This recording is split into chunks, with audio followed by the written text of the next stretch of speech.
Dick Powell as Richard Diamond, private detective.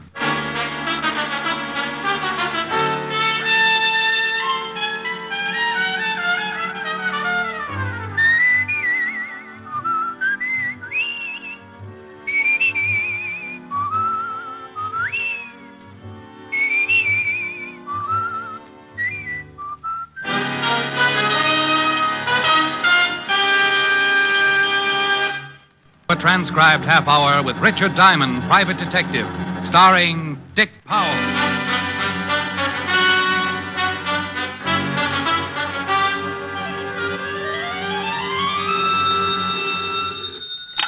Diamond Detective Agency. We trail them, we nail them. If they're guilty, we jail them. No charge for poetry. Oh, no. Edgar guessed with a shoulder holster. Hello, Helen, baby. Rick, guess what's in town? Unless I win something, I give up. The carnival. Well, is the balloon concession tied up yet? Oh, Rick, I'm serious. I haven't been to a carnival since I was little. Let's go tonight. You mean peanuts, popcorn, Cracker Jacks, and all that? Yes. Sounds awful. Oh, now, Rick. Please. Okay, honey. I'll be around at 8. Shall I wear my knickers? Rick. Bye. That night, I picked up Helen, and we went to the carnival. There were more people on the Midway than Rexall has stores, and we got pushed so much I felt like the tax bill in Congress. Helen decided she wanted a Cupid doll, so we stopped at the shooting gallery.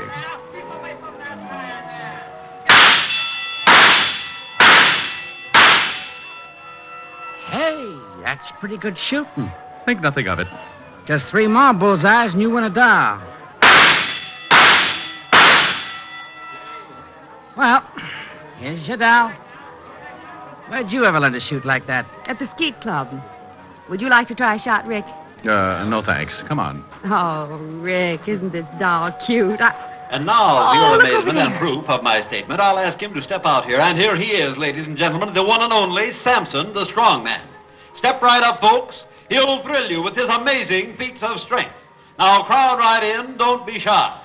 There is no... Standing on the platform with the biggest collection of muscles I'd ever seen. Samson looked like an overgrown orangutan, and at least 3 tigers had contributed their all to the loincloth he wore around his middle. Samson, the great. And now, our sensational offer. $100 to any man who will step up here and defy the mighty Samson to put him to sleep by squeezing his chest. Now, it is harmless, my friends, and if any one of you daring gentlemen think the mighty one cannot put you to sleep with a mere squeeze, then step right up. If Samson fails, then $100 is yours. Well, Rick. Now, I tell you, friends, Well, Rick, what? Don't you want to show off? Not my insides. Rick, you mean you're afraid just to let him squeeze you? Honey, I'm afraid to let him breathe on me. Come on, let's go see that fortune teller. I steered Helen toward the next booth before she could talk me into anything my bones would regret tomorrow. The sign outside the tent read, Madame Tanya, your past, your present, your future. And inside we found Madame T staring intently into a crystal ball. She wore gypsy clothes and a heavy makeup that covered what might have been very lovely features. Welcome to the inner sanctum. Haven't I heard you on the radio? She didn't crack a smile, and I didn't exactly blame her. She motioned us into chairs around the crystal. The room was decorated in about the same motif as the tattooed lady, and would have impressed a man with a bad case of DTs. Madame Tanya went back to staring at the crystal, so I followed suit. I couldn't see a thing in the glass ball, but then maybe she picked up television on clear night. The crystal grows dim. I can see that you are both very much in love. Well, go on. It is good. This man adores you. He worships you. He idolizes you. Wake me up when I propose. You are an unbeliever? Oh, let's be modern. I'm a cynic. The crystal does not lie. But to make certain, I will consult the cards. She picked up a deck that was too big for poker and too small for canasta. I should pay to watch a girl play solitaire. I nudged Helen, and we were about to leave when a tall, thin young man pushed back the canvas flap and walked in. Hey, Tony, I didn't know you were busy. Excuse me. The boy pushed back the flap to go out and then made a sharp, gurgling noise in his throat. He doubled with pain and fell to the floor. Even from where I was sitting, I could see the big, ugly bullet hole in his chest. Bruce! Don't scream. We'll have the whole crowd in here. Stand back, Helen. Is he hurt bad? You don't need a crystal ball for this, honey. He's dead.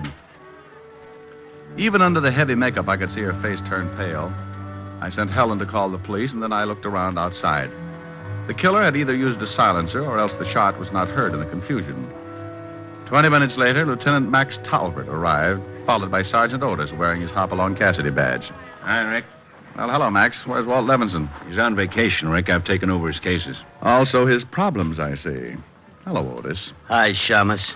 So there's been another murder, huh? And you just happened to be here.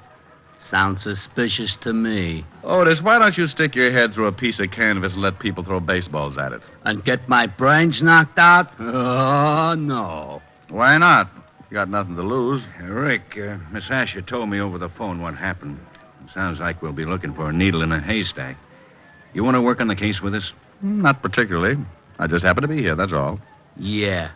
I still think that's awful funny. Otis, I'll send you my confession in the morning. So long, Max. It's not that I wasn't interested in the case. I was. But in my business, you can't poke your head into murder on a gratis basis. So I took Helen home. The next morning, I went to my office as usual, and then around 10 o'clock, I had a visitor. Mr. Diamond, I need your help. Well, thank my lucky stars. Sit down. Thank you.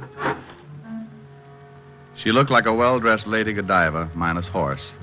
I stifled a drool as she sat down, and then I realized that I'd seen her before. This was Madame Tanya, minus the heavy makeup, gypsy garb, and the phony accent. It's about last night's murder. You see, it's not the first. 4 men have been killed within a year. And all because of me. Go on. My real name is Tony Lawrence. About a year ago, a boy I knew asked me for a date, and we went out. Next day, he was killed. There were 2 more after that who showed an interest in me. They both died, too. It's getting so every time a man looks at me twice, he's murdered. Well, it's a pleasant way to die. But what about this kid last night? Well, he'd asked me for a date at a small party we had after the show one night. He worked in the show, but I hardly even knew him. I see. Did you tell Lieutenant Talbot all this? Oh, yes. He says he'll have to make a systematic check on everyone on the show. But that could take months. Yes, it could. Talbot's a good cop, though. Why'd you come to me? I want you to go back to the lot with me. I'll arrange to get you a job there. Honey, I got a job. I'm a private detective. Oh, I know. I'll pay you what you ask. Oh, well, that understanding will just continue. Well, maybe working undercover, you'll be able to find out who's behind all this. Well, Oh, I'm sure it'll work. I'll get you a job as Barker for the girl show. You know, I've always wanted to run away with the girl show. We drove back to the Carnival, and I became Rick Diamond, boy Spieler. The kid who was murdered last night had asked Tony for a date at a small party. There were only 3 other people at that party, and it seemed logical that one of them was the killer. First on the party list was Chuckles, the clown. Tony took me over to his trailer. Here we are. I think you'll like Chuckles. He's got a great sense of humor. Well, Tony, come on in. Can't stay long, Chuckles. I want you to meet Rick Diamond. He's the new Barker on the girl show, and the boss wants me to introduce him to everyone. Well, any friend of Tony's is a friend of mine. Glad to know you, Rick. How are you, Chuckles? Yeah, oh, just fine. So you got the job at the Shakers, huh? You ever barked before? Only at pet shows. Oh, well, you'll do a good business over there. All the old fogies go to see Karen. She's the head shaker. Is that all she shakes? Hey, that's pretty good. Put some gags in your pitch. The crowd eats it up. We'd better go, Rick. You start to work soon. Yeah, well, drop around any time, huh? Number 2 on the suspect list was Sampson, the strong man. I remembered him from last night and took a last look at my fingers as we shook hands. Glad to meet you. Do you wrestle? No, but I'm a demon with jacks. Oh, I can't find no one around here to play with. Oh, you poor kid. Have you tried the lion cake? Rick's going to pitch the girl show, Sampson. Ah, Fooey, that's no fun. Hey, look, kid, you work out with me, and someday you can be a strong man, too. Well, that's a tempting offer, but I'm afraid I'm just a natural-born sissy. Well, if you change your mind, come around and... And you'll change my posture, I know. Glad to have met you, Sampson. So long. Playful little character. He's really very nice. Hey, let's stop here for a hot dog. Good. My favorite meal.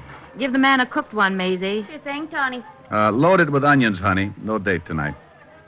Aren't you hungry, Tony? I've got to change for my act soon.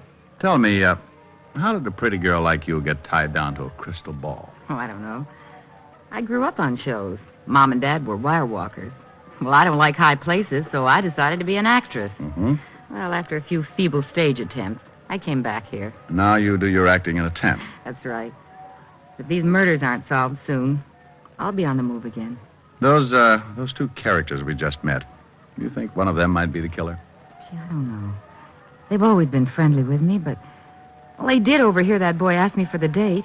Karen was there, too. Oh, yes. The shaker, as Chuckles put it. You'll probably meet her later on. She's always quick to discover a new man. Well, I can hardly wait. Say, I'd better get back. I'll see you after the show tonight. You are, mister. It's got enough onions to keep you out of circulation for a week. Tony walked away, stopped, turned, and gave me a smile that made me feel warmer than the hot dog I began munching. She was a very pretty girl. Pretty enough for someone to kill any man she got interested in. And that someone was either a clown, a strong man, or a hula dancer. Yeah, it was quite a mess, and here I was in the middle of it. But as P.T. Barnum always said, there's a sucker born every minute.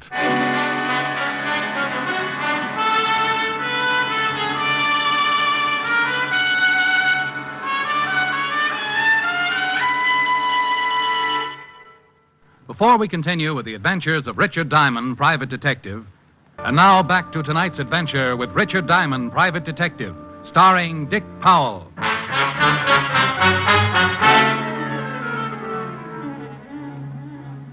Hurry, hurry, hurry. Step right up and see Karen and her friend. Come on, boys, don't be bashful. Put your wives on the Ferris wheel, go on in. Get away from me, son, you bother me. Only 1/10 of a dollar plus 15 cents and you're all set. You'll see Karen, the blonde bombshell. That night, I yelled my head off. The bashful The crowd lady. was heavy, and the men And poured Gregg. into the tent until there was Boy, panting room only. wait till you see Gregg. I looked at my watch and saw that I had 4 more hours to go. So I warmed my tonsils and kept right at it. My mistake, mister. Go on in. 4 hours later, I felt like a politician and had a voice like Andy Devine. Tony met me after the crowds had left, and we had a Coke. Tired? Tired? Me? No. 37 hours sleep and I'll be as good as new. You'll get used to it. Oh, do I have to? I thought the girl show would be great, but they're inside. I'm outside. Well, you'll meet Karen soon. That's some consolation. No, I'm saying, while I think of it, maybe we'd better not be seen together so much. I got a great affection for life. Yeah, I'd thought of that. You'd better go on from here alone. But, Ricky, be careful. I gave her my "for you I will" look, and then she left. I had been assigned a bunk in one of the trailers and was about to head toward it when something grabbed my arm. At first, I thought one of the snakes had left the charmer's neck, but this one had long blonde hair. Hi. My name's Karen. You got a match? I'd heard the match line in a movie, but what this gal carried around could never pass the censor board. I'd been singing her praises all evening, and now I could see that I'd been guilty of understatement. Thanks. Oh, that's all right. I'm loaded with them. Hey, you're cute. The last guy had a lousy voice, but you're cute. What's your name? Diamond. You can call me Rick. You want to buy me a Coke? Sure. Well, never mind. I just wanted to see if you wanted to. Well, any more party games up your sleeve? Oh, sure, lots more. I've seen you with Tony. You like her? Well, shouldn't I? I don't know. Only the way things have been happening, it ain't so healthy. Yeah, so I heard. You like her? She's all right. Burns me, though. She makes more dough than I do, and she's strictly no talent. She just makes up them stories. Now, me, I give the boys the money's worth. Well, I'll bet you do. You know, I bet we get along real swell, you and me. Well, I hope we do. You know, there's nothing but jerks around here. You look sort of like a gentleman. Sorry, I'm just tired. Oh, I like it. You want to take me into town and go dancing? Well, I'm all worn out tonight. Oh, I don't really want to go. Just want to know if you'd like to take me. Oh, we're back at that.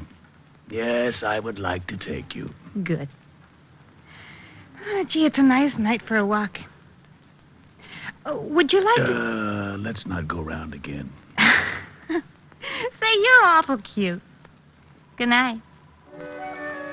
That night, I went to bed with a lot on my mind and an ice pack around my neck. I was after a murderer who left no clues. The only apparent motive was to keep men away from Tony. Chuckles or Sampson. Maybe they were in love with Tony. On the other hand, Karen might be jealous enough of Tony to commit murder. I didn't count sheep that night, just characters. Next morning, while I was roaming around the carnival grounds, I found Chuckles sitting on the steps of his trailer sewing a bright-colored costume. Well. Hi there. Sit down. Thanks. Hey, you're pretty handy with that needle. Oh, you gotta be. How did it go last night? Well, I'm a little better, but I'm in no condition for a cigarette test.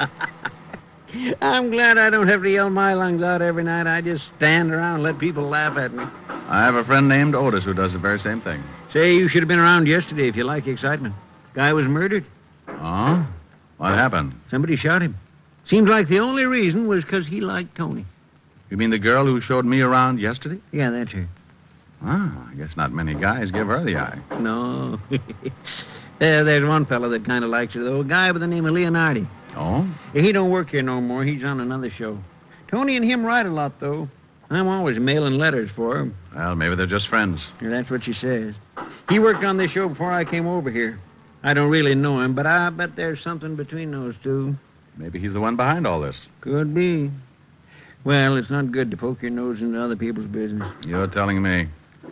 Well, I guess I'll look over the show. Yeah, well, drop around any time. I left Chuckles and wandered on up the midway. About half past the merry-go-round, I ran into Karen, the curve cram kid. Hi, handsome. Hi, yourself. You know, I dreamed about you last night. You do wonders for my ego. You do wonders for my dreams. Care if I walk along with you? Not at all. Karen, do you know a guy named Leonardi? Oh, sure. Used to work here. Why do you ask? Well, I've heard he might be interested in Tony. That's risky business, you know. Tony and Leonardi? Oh, no. Now, somebody's pulling your leg. Oh, Rick, I've been looking...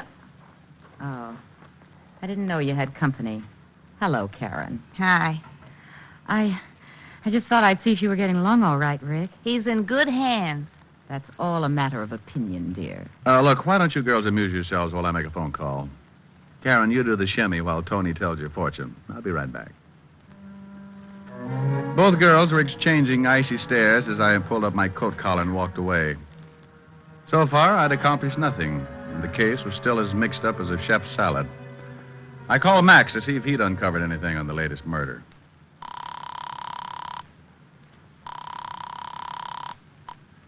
Homicide. Lieutenant Talbot speaking. Max, this is Rick. How you coming on that circus murder? Oh, Rick, what a headache. Gets screwier every minute. Yeah, I know. The fortune teller hired me. Oh, well, then you know almost as much as I do. There's one new development, no? Well, don't be greedy, Grandpa. Shoot. That's what someone else did last night. And a guy by the name of Leonardi. Leonardi.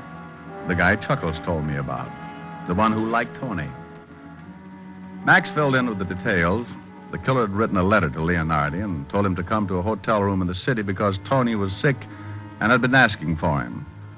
Then the killer rigged up a gun trap so that when Leonardi opened the door, the gun would go off and kill him. Only Leonardi was still alive. The killer had made one mistake. I thanked Max and went back to Tony's tent, certain I could use that mistake to my advantage. Hello, Rick. Hey, where did little Miss Wigglehips go? I don't think she liked your leaving her. She went back to her trailer. Good. Now, Tony, you told me that only 3 people were present at the party when Bruce asked you for the date. Are you certain of that? Why, yes. Just Sampson, Chuckles, and Karen. They dropped in after the show, and we had coffee. Mm-hmm. Well, I want you to invite our 3 friends over again after the show tonight. Will you do that? Well, yes, but I don't understand. I went back to the girls' show and began my afternoon pitch. That evening, I went through it again, and then around midnight, I went to the party in Tony's tent. They were all three there when I entered. Sit over here, honey. Thanks, Karen. Hi, weakling. Oh, please, Samson. I'm sensitive. Say, you should have seen the matinee today. We did a bang-up routine and the crowd ate it up. We did the old one where we all pile into a car. You know, They were all relaxed, and I decided it was time to try my long shot. Chuckles was just finishing his story as I took a deep breath and crossed my fingers. Back, and then we all pile out of this little car. Oldest trick in the book, but they loved it. Chuckles, remember that guy you told me about the other day? I think his name was Leonardi. Sure, what about him? Oh, nothing. I was just curious. Did you know him, Samson? Know him? Why, Leo and I used to room together where he worked here. Him and me is the best of buddies. And you, Karen, you said earlier that you knew him, right? Yeah, but I didn't think he was so great. He was nothing but a pest. Hey, you can't talk that way about my buddy. Oh, Samson, please. This is a party. Yeah, take it easy, Muscles. Now, let's see. You both knew Leonardi. That lets you out and leaves only Chuckles.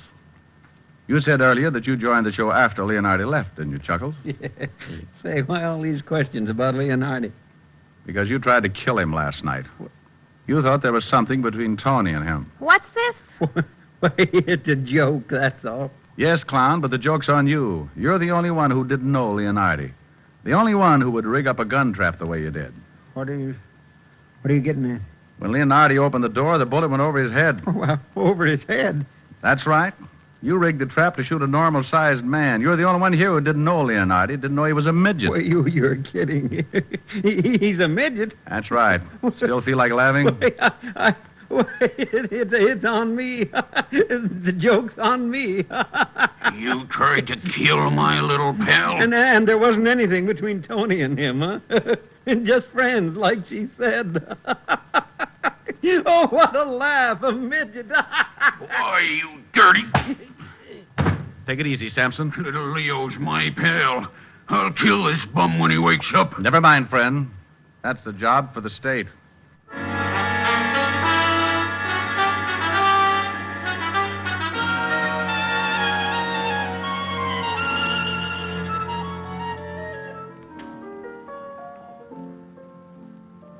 And so, dear Helen, my life at the Carnival ended, and I have come back to you.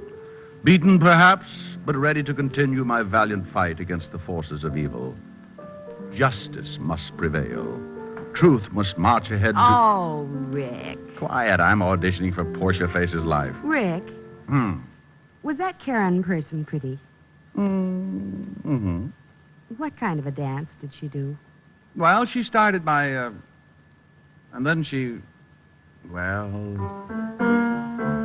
Oh. One of those. Mm-hmm. Only more so. Well, I hope you enjoyed yourself. Helen, you're so thoughtful. Rick, Yes, baby? I wonder how I'd be doing that. Doing what? Helen, please. This is more your type. Sweet, lovely, sweeter than the roses in May. Sweet and lovely, heaven must have sent her my way. Skies above me never were as blue as her eyes. And she loves me, who would want a sweeter surprise? When she nestles in my arms so tenderly, there's a thrill that words cannot express. In my heart a song of love is taunting me, melody haunting me, sweet and lovely, sweeter than the roses in May. And she loves me, there is nothing more I can say. So that's my type, is it? Come here. Wow. Well, Oh, I guess a man's entitled to change his tune.